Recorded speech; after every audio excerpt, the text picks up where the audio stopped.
নমস্কার, আমি রিমা। আহারে বিহারে চ্যানেলে সকলকে জানাই স্বাগত। মিষ্টি খেতে ভালোবাসে না এমন মানুষ কিন্তু খুব কমই আছে, সে বাঙালি হোক বা নন বেঙ্গলি।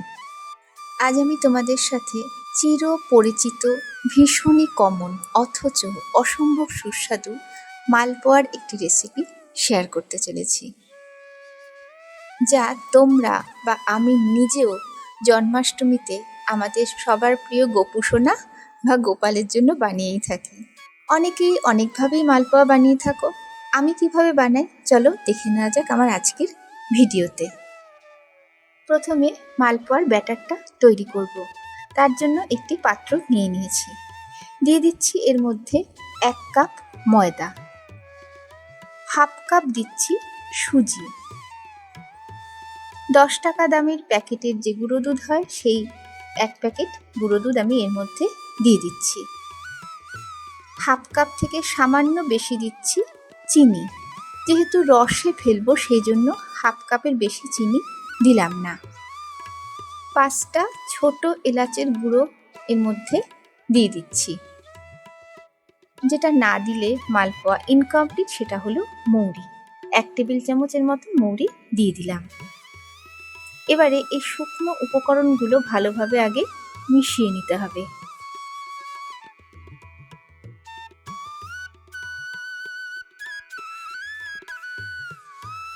এবারে দিয়ে দিচ্ছি হাফ লিটার দুধের ছানা। নারকেল দিচ্ছি না, তোমরা যদি চাও দিতে পারো।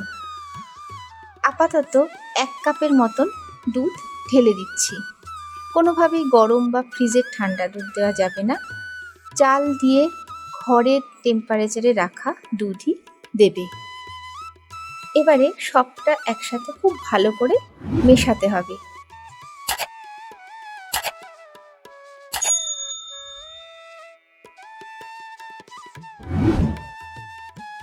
একদম ঘন ব্যাটার, তাই আরও একটু দুধ অ্যাড করছি। দুধের বদলে জল দিয়েও কিন্তু গুলতে পারো, তবে দুধের স্বাদটা বেশি ভালো আসবে। যেটা ইজি অ্যাভেলেবেল হবে সেটাই করো।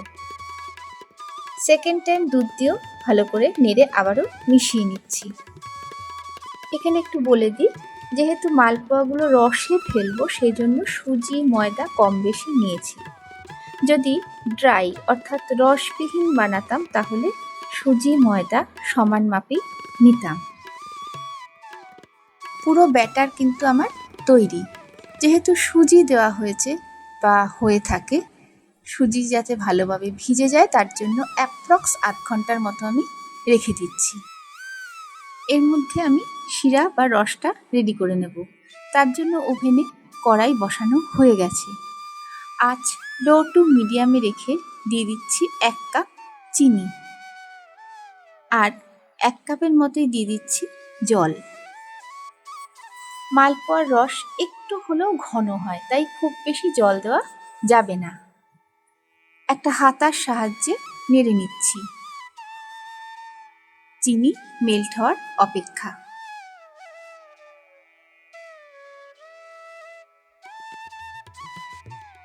চিনি কিন্তু পুরো গলে গেছে।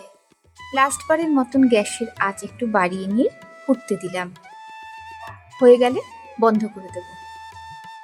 যদি তোমরা এই রসের মধ্যে অর্থাৎ শিরার মধ্যে ছোট এলাচ বা জাফরান দিতে চাও দিতে পারো।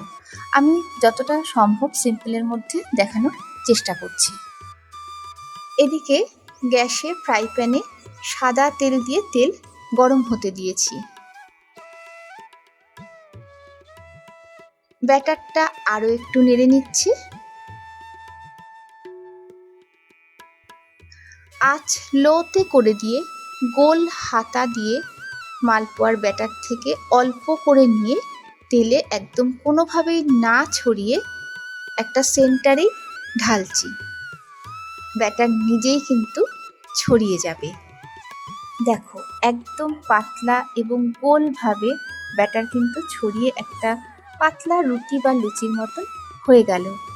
এতটুকুও ছেড়ে গেল না। ব্যাটার যদি পারফেক্ট গোলা হয়, মেজারমেন্ট যদি ঠিক থাকে, কোনোভাবেই মালপোয়া ছেড়ে যাবে না। এবং আঁচ কিন্তু কোনোভাবেই বাড়িয়েও ভাজা যাবে না, তাহলে কি হবে, উপর উপর ভাজা হবে কিন্তু ভিতরে কাঁচা ভাব থেকে যাবে। আমার দোকানের মালপোয়া যেন তো একদমই ভালো লাগে না, একটা তেলের গন্ধ লাগে। হয়তো সব জায়গায় নাও হতে পারে। আর সত্যি কথা বলতে কি, মালপোয়া খেতে এতটাই ভালো লাগে, বানাতে একটুও কষ্ট হয় না, আলস্যও লাগে না। খুবই প্রিয় একটা ডেজার্ট। উল্টে পাল্টে বেশ সুন্দর কিন্তু ভাজা হয়ে যাচ্ছে।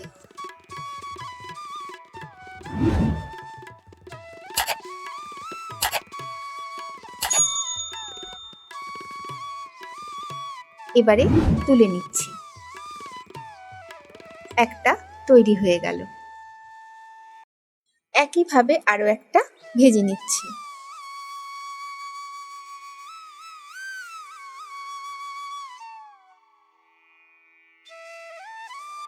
মালপোয়ার উপরের পার্টে একটু একটু করে তেল অর্থাৎ গরম তেল দিয়ে দিচ্ছি। সাইডে অর্থাৎ মালপোয়ার গায়ের সাইডে যতক্ষণ না একটু লালচে ভাব আসছে ততক্ষণ উল্টানো যাবে না। দেখো আস্তে আস্তে কিন্তু সাইডগুলো লালচে ভাব আসছে। এবারে আলতো করে এক পিঠ উল্টে দিলাম। উল্টো দিকটাও তো ভাজতে হবে, নরম পুরো জানো। আরও একটা ভাজা হয়ে গেল।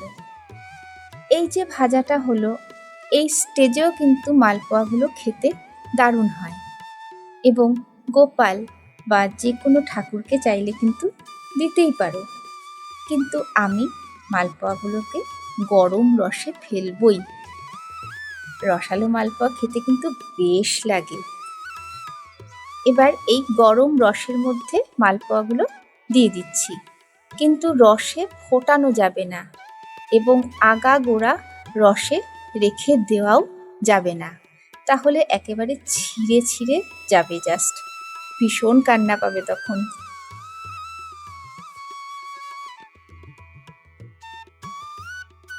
আবারও একটু রসের মধ্যে উল্টে দিচ্ছি। ম্যাক্সিমাম 1 মিনিট রসে রেখে দিলে কিন্তু এনাফ।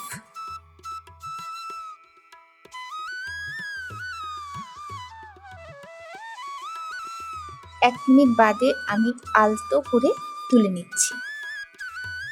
নরম গরম মালপোয়া একেবারেই কিন্তু তৈরি। গোপালকে নিবেদন করো আর প্রসাদ হিসাবে গ্রহণ করো। তাহলে বন্ধুরা, আমার আজকের রেসিপি বা ভিডিও তোমাদের কেমন লাগলো প্লিজ কমেন্ট করে জানিও। যদি ভালো লাগে, যে কোনো দিন এভাবে কিন্তু মালপোয়া তোমরাও বানিয়ে নিতে পারবে। সবার জন্য অনেক অনেক শুভেচ্ছা আর ভালোবাসা জানিয়ে আজকের ভিডিও এখানেই শেষ করছি। নমস্কার।